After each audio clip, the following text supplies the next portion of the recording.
How's everybody doing tonight? Good to see you. I know what a lot of people are saying right now who's never seen me in person. You probably watched me 23 years on TV. Man, he's much taller in person. Anyway, good to see you. I know there's a lot of friends out there, some people who I have not met yet, who I want to meet, but a lot of people have watched me for 23 years on Fox 4. I've been in the media for 35 years.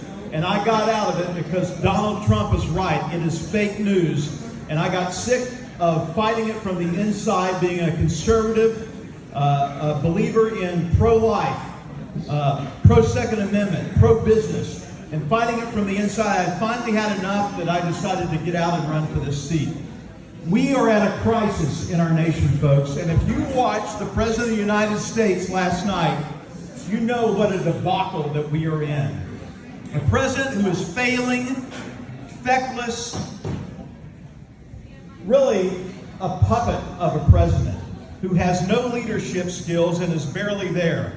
And because of his weakness, a bully named Vladimir Putin is now a war criminal who has taken over Ukraine and bombing innocent women, children, and men who are basically defenseless.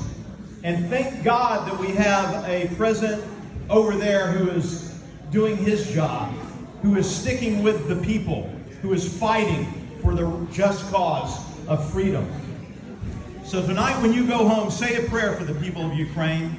I don't know what's going to happen in our nation. I don't know what's going to happen in our world, but I do know that we are going to make a difference. We are going to take back the House this year. We're going to take back the House in 2024. We are going to start investigations of what's been going on wrong, the COVID cover-up, the critical race theory, which has infected the minds of our young people. That should have no place in our school system. We need to be strong. We need to take a stand for what is right in America. There are people in this race who have valiantly served our nation, and you will hear from them tonight. I am not a veteran. I appreciate their service, but we are raising an army of people who are wanting to stand up and fight for what is right in America, for what is true and what is noble. And tonight I'm asking you to take a stand. Take a stand for life. Take a stand for parents being involved in their education. Take a stand for building the wall and finishing the wall that President Trump started. We've had enough of illegal aliens coming into our country, bringing fentanyl and opioid, and then the President of the United States tries to gaslight the people of the United States, saying we need to do something to curb illegal immigration. Well, Mr. Biden, you should have done it last year. In 1 year, you have taken this country down the drain. We are going to get a stopper and a plunger, and we are going to unclog that drain. We are going to bring back America to its rightful place, and God needs to be the top of that order. We need to return God to a rightful place in our nation. Thank you.